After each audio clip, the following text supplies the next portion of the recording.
नमस्कार दोस्तों, स्वागत है आप सभी का हमारे YouTube चैनल पे। उम्मीद करते हैं आप सब लोग स्वस्थ होंगे।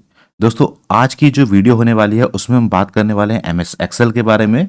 और ये हमारी जो UGNEP की 5th सेमेस्टर में को करिकुलर कोर्स है एनालिटिकल एबिलिटी और डिजिटल अवेयरनेस, उसकी 5वीं वीडियो होने वाली है। और इस वीडियो में हम MS एक्सेल के बारे में पढ़ने वाले हैं और हम जानेंगे कुछ महत्वपूर्ण ओपन सोर्स एप्लीकेशंस जैसे लिब्रा ऑफिस, ओपन ऑफिस और गूगल डॉक्स।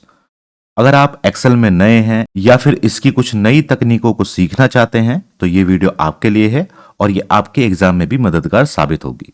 तो आगे बढ़ने से पहले दोस्तों, चैनल पर अगर आप नए हैं तो चैनल को सब्सक्राइब कर लें और बेल आइकन के बटन को दबा के ऑल पे सेट करना बिल्कुल ना भूलें, ताकि हमारी आगे आने वाली सभी वीडियोस की नोटिफिकेशन आपको मिलती रहे। तो चलिए दोस्तों, शुरू करते हैं बिना किसी देरी के। सबसे पहले हम बात करेंगे कि आखिरकार हम एक्सेल कैसे खोल सकते हैं पीसी में। तो उसके लिए सिंपल है कि आप स्टार्ट पे जाएंगे और यहाँ पर आपको एक्सेल मिल जाएगा। देखिए, ये रहा एक्सेल। या दूसरा इसका शॉर्टकट है Windows+R, आप प्रेस करेंगे और इसमें टाइप करेंगे एक्सेल और एंटर दबा देंगे तो एक्सेल इस तरीके से खुलकर आ जाएगा। ठीक है दोस्तों, जैसे ही एक्सेल खुलेगा इसमें आपको कुछ ऑप्शंस मिलेंगे, जैसे न्यू का ऑप्शन है, ओपन का ऑप्शन है।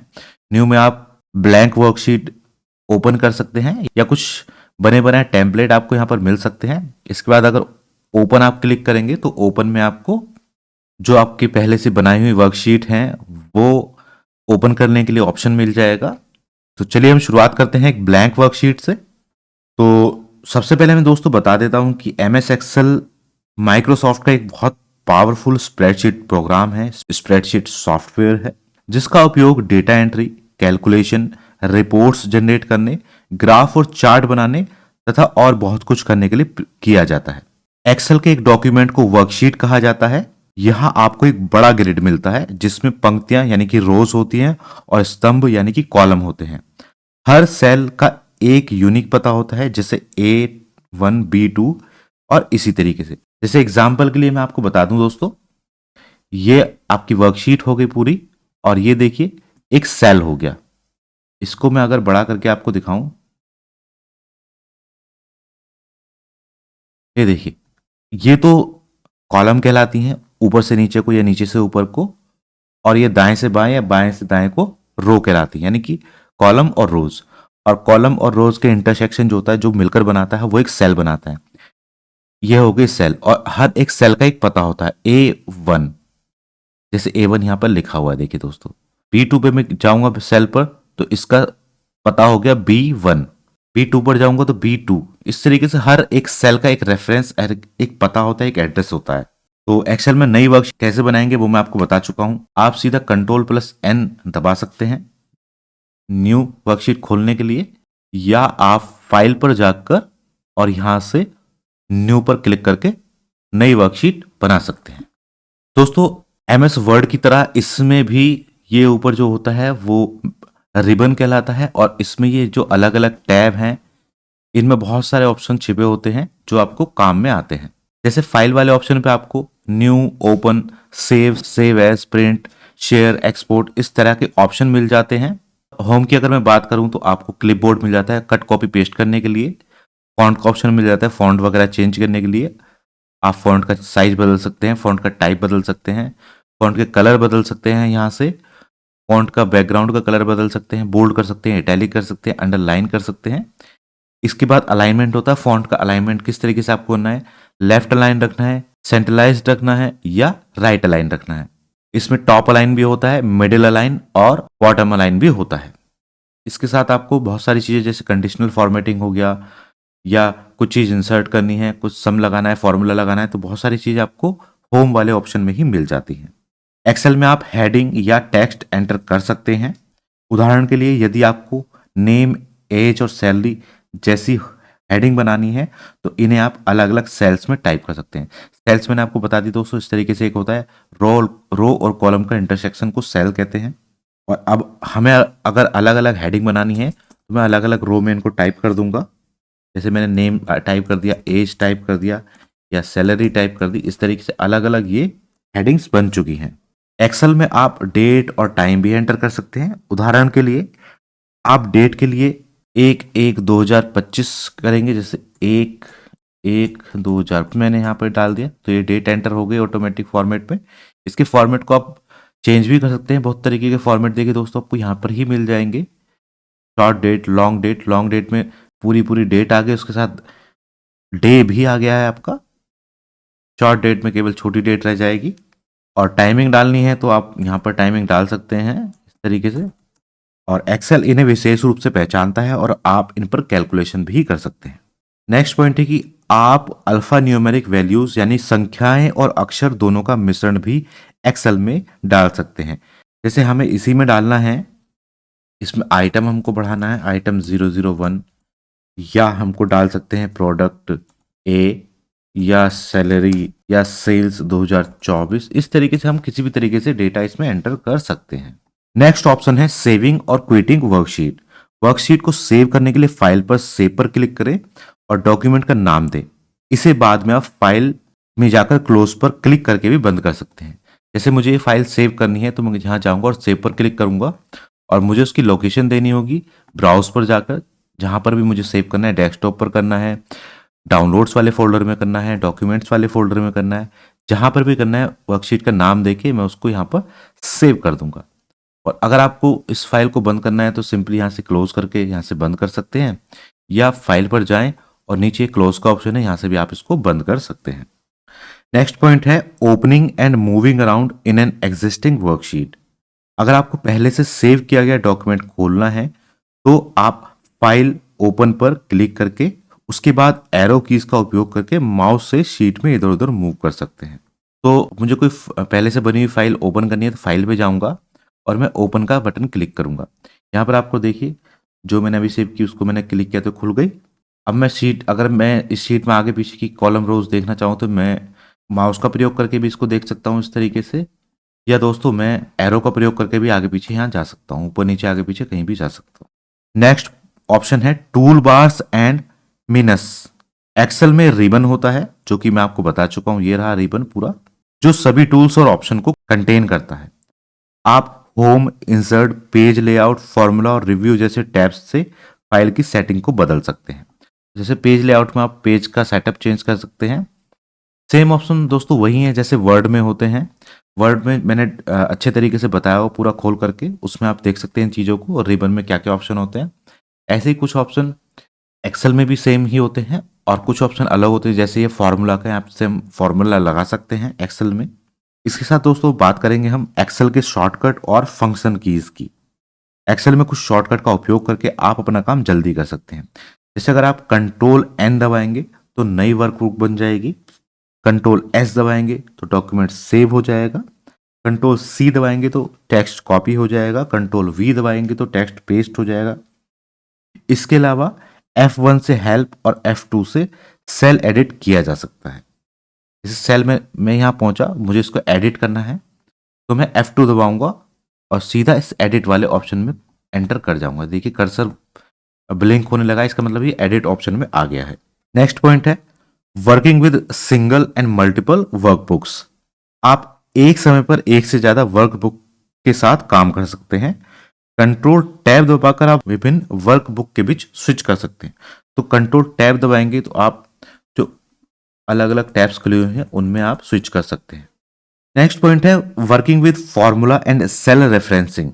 एक्सेल की सबसे ताकतवर बात है इसके फॉर्मूलाज। आप कैलकुलेशन के लिए सम, एवरेज, इफ और वी लुकअप जैसे फॉर्मूले का प्रयोग कर सकते हैं। आप सेल का सेल रेफरेंसिंग भी कर सकते हैं, जैसे A1, B2 आदि। जैसे हमने कुछ डेटा बनाया हुआ है, हमको उसको सम करना है तो हम फॉर्मूला लगाएंगे is equal to SUM sum, tab enter करेंगे या ब्रैकेट लगाएंगे, ऊपर वाली वैल्यूज को सेलेक्ट करेंगे और ब्रैकेट को बंद करके एंटर करेंगे तो इसका सम ऑटोमेटिकली यहाँ पर हो जाएगा। इसको हम अलग हाईलाइट भी कर सकते हैं सम को। अब हम जो भी वैल्यू हम यहाँ पर चेंज करेंगे तो जो उसका सम है ऑटोमेटिकली दोस्तों चेंज हो जाएगा, बार बार आपको उसमें सम करने की ज़रूरत नहीं है। इसी तरीके से हम कोई वैल्यू जैसे इसमें माइनस की डाल देते हैं शुरुआत में तो ऑटोमेटिकली वो डिटेक्ट हो जाएगी। तो इस तरीके से आप फॉर्मूलेज का प्रयोग करके अपने टेबल्स को, अपने डेटा को बहुत आसानी से मैनेज कर सकते हैं। और बहुत सारे फॉर्मूला होते हैं, एवरेज का भी फॉर्मूला होता है, इफ का भी फॉर्मूला होता है, वो एक बहुत बड़ा चैप्टर है दोस्तों अलग, उसको हम कभी अलग से समझेंगे। नेक्स्ट ऑप्शन है ऑटोसम या कॉपिंग फॉर्मूला। तो ऑटोसम यही है जो मैंने आपको भी बताया है, और इसको अगर आपको कॉपी करना है फॉर्मूला को तो कंट्रोल सी से कॉपी कीजिएगा और दूसरी सेल में ले जाकर कंट्रोल वी से पेस्ट कर दीजिएगा। लेकिन यहाँ पर दोस्तों देखिए रेफरेंस ये इसमें एरर दिखाने लगा है। एरर क्यों दिखाने लगा है? क्योंकि दोस्तों ये जो सेल मैंने ये लॉक नहीं किए थे, लॉक नहीं किए तो जो कॉपी करके मैंने आगे पेस्ट किया तो वो आगे ही मूव हो गया। लॉक करने के लिए दोस्तों इनको आपको F4 दबाना होगा तो ये लॉक हो जाएंगे। अब देखिए अगर मैं इसको कॉपी करके और दूसरी जगह पे पेस्ट करता हूं तो अब ये वही वैल्यूज आएगी। अब मैं जो भी चीज़ें चेंज करूंगा वो ऑटोमेटिकली वहां पर चेंज हो जाएंगी।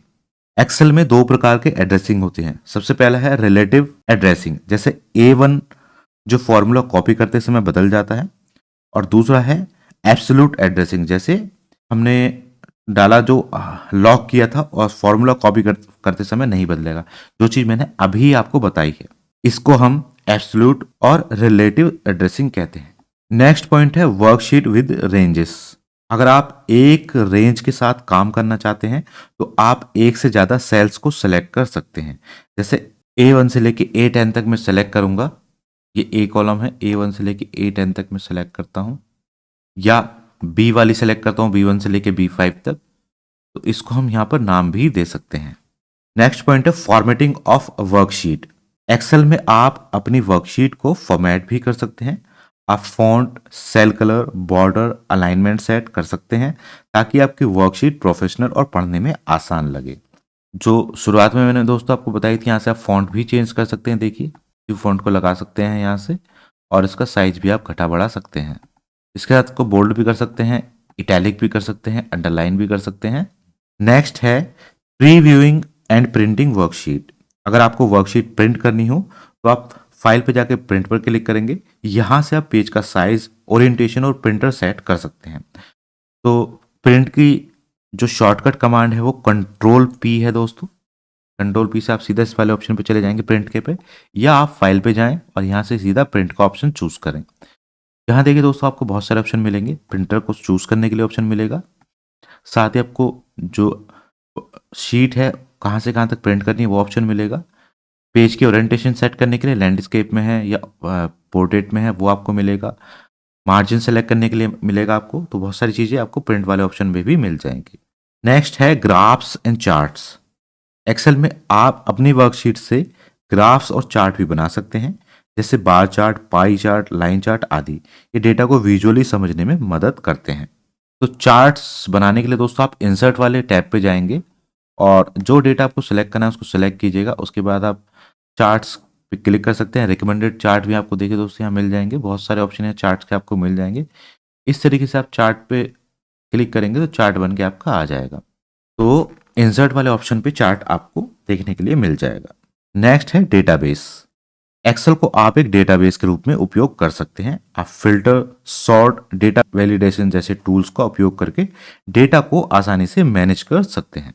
तो देखिए सॉर्ट जो ऑप्शन होता है, जैसे मैंने ये वैल्यू डाली और मुझे ये असेंडिंग या डिसेंडिंग ऑर्डर में करनी है, तो मैं सॉर्ट पर जाऊंगा। यहाँ पे स्मॉलेस्ट टू लार्जेस्ट या लार्जेस्ट टू स्मॉलेस्ट, मैं मान लीजिए सेकंड ऑप्शन चूज करता हूँ तो वैल्यू जो है ऑटोमेटिकली सॉर्ट हो गई हैं बड़े से लेके छोटे के क्रम में।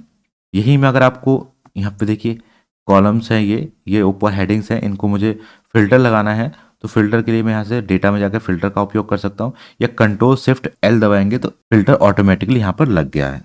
और डेटा वैलिडेशन भी दोस्तों डेटा में आपको मिल जाएगा। Creating and using macros.